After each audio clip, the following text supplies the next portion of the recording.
तो चलिए अब रुख करते हैं हरियाणा का। हरियाणा में भी चुनाव जैसे जैसे नजदीक आ रहे हैं, सरगर्मियां, राजनीति तेज होती हुई नजर आ रही है।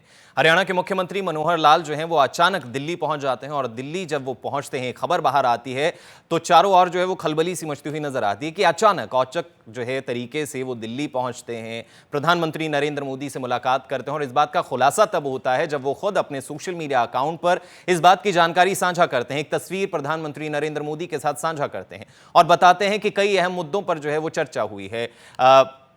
लोकसभा चुनाव जिस तरीके से आने वाले हैं उसको लेकर जो है वो बातचीत हुई है, क्या कुछ प्लानिंग हो सकती है उसको लेकर जो है वो बातचीत हुई है। आपको बताएं कि इस मुलाकात का सिर्फ एक फोटो जो है वो सीएम मनोहर लाल के द्वारा शेयर किया जाता है, सोशल मीडिया साइट एक्स पर शेयर किया जाता है और उसमें लिखा जाता है कि प्रदेश के विकास से जुड़े कई अहम मुद्दों पर जो है वो चर्चा हुई, लोकसभा चुनाव को लेकर जो है वो बातचीत हुई और कई अहम मुद्दों के जो है वो कयास लगाए जा रहे हैं। क्योंकि जब मुलाकात मनोहर लाल की प्रधानमंत्री नरेंद्र मोदी से होती है तो कई ऐसे मुद्दे हैं जो हरियाणा में चल रहे हैं जिसकी उम्मीद लगाई जाती है कि उस पर भी चर्चा हुई हो। तो अब जानते हैं, हमारी संवाददाता पूजा हमारे साथ जुड़ चुकी हैं। पूजा, जब सीएम की पीएम से मुलाकात होती है तो हरियाणा के तमाम मुद्दों को लेकर जो है वो सुगबुगाहट तेज हो जाती है, क्या उन मुद्दों पर भी चर्चा हुई? तो सबसे पहले यही जानना चाहूंगा, कौन से अहम मुद्दे रहे, कौन सी खबर बाहर निकल कर आ रही है, किन मुद्दों पर चर्चा हुई है? बिल्कुल, आपको बता दें कि कल हरियाणा के मुख्यमंत्री जिस तरह से हम देख रहे हैं कि जनसंवाद में लगे हुए और उसके तुरंत बाद शाम को जो है उन्होंने अपने ट्विटर हैंडल से ट्वीट करके बताया कि उन्होंने प्रधानमंत्री नरेंद्र मोदी से मुलाकात करी है। यानी कि इससे पहले कोई जानकारी नहीं थी कि वो प्रधानमंत्री से मुलाकात करेंगे।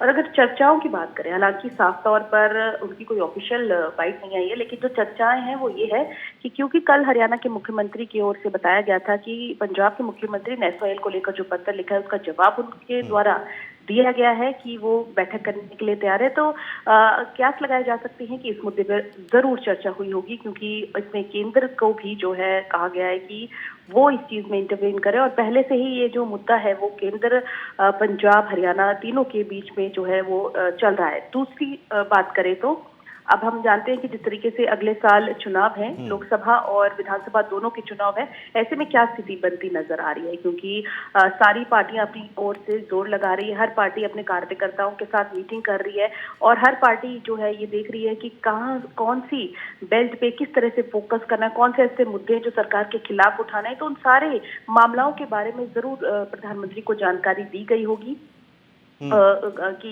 ये जो है स्थिति फिलहाल हरियाणा में चल रही है। इसके अलावा भी और तमाम कई मुद्दे होंगे जिसको लेकर चर्चा की गई होगी।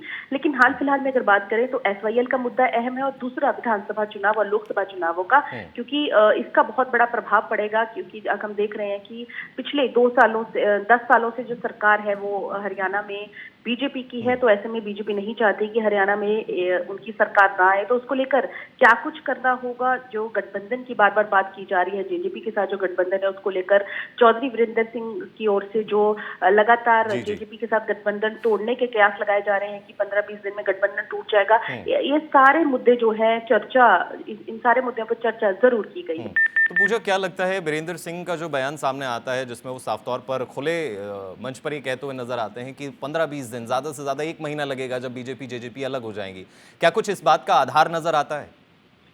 बिल्कुल, देखो आप देखेंगे तो तकरीबन 1 महीने से, खासकर जब से उन्होंने अपनी रैली करी है वहां से वो 15-20 दिन का वो तब से जेजेपी के साथ गठबंधन तोड़ने की बात कर रहे हैं। अब उनके बयान में एक चीज समझने वाली, वो ये कहते हैं कि जब चुनाव होंगे तब हमारा कोई गठबंधन नहीं होगा जेजेपी के साथ, पोस्ट इलेक्शन पोस्ट अलायंस जरूर किया जा सकता है। तो ऐसे में उनका कहना यह था कि जेजेपी के साथ अगर बीजेपी गठबंधन करती है तो कहीं ना कहीं नुकसानदायक होगा, क्योंकि छवि जो है जेजेपी की खराब हो गई है। क्योंकि किसानों की वोट्स जो है वो जेजेपी को पड़ी थी और इस वक्त जो किसानों के हालात है उससे कहीं ना कहीं जो है किसान खुश नजर नहीं आ रहे। तो ऐसे में जिन लोगों ने जेजेपी को वोट किया जब वही खुश नहीं है, तो इसका जो खामियाजा है वो बीजेपी को भी भुगतना पड़ सकता है। और हाल फिलहाल में शनिवार को ही जो उन्होंने मुख्यमंत्री से मुलाकात करी, चंडीगढ़ स्थित उनके निवास पर वो आए, मुलाकात करी, तो और उन्होंने ये साइन भी दिया कि उनकी जो बातचीत हुई है उसमें वो पॉजिटिव जो रिस्पॉन्स उन्हें नजर आया मुख्यमंत्री का। इसके अलावा जो हाईकमान है उनके पास भी वो मुद्दा रख चुके हैं, उनका भी पॉजिटिव रिस्पॉन्स सामने आया। इसी बलबूते वो बार बार ये कह रहे हैं कि जेजेपी और बीजेपी का गठबंधन सिर्फ 15 और 20 दिन का है, जल्द ही ये गठबंधन टूट भी सकता है। जी शुक्रिया पूजा तमाम जानकारी के लिए, क्योंकि ये मीटिंग जो है वो कई मायनों में अहम मानी जा रही है। सीधा मनोहर लाल, सीएम मनोहर लाल जो हैं वो प्रधानमंत्री नरेंद्र मोदी से मुलाकात करते हैं तो कई कयास लगाए जा रहे थे, कई अहम मुद्दे जो हैं वो हरियाणा में इस वक्त ज्वलंत मुद्दे हैं जिस पर ये सोचा जा रहा था कि प्रधानमंत्री नरेंद्र मोदी के साथ मुलाकात हुई है। आधिकारिक तौर पर बयान सामने आने का इंतजार है कि आखिर कौन से मुद्दे रहे, किस मुद्दों पर प्रधानमंत्री नरेंद्र मोदी से चर्चा हुई।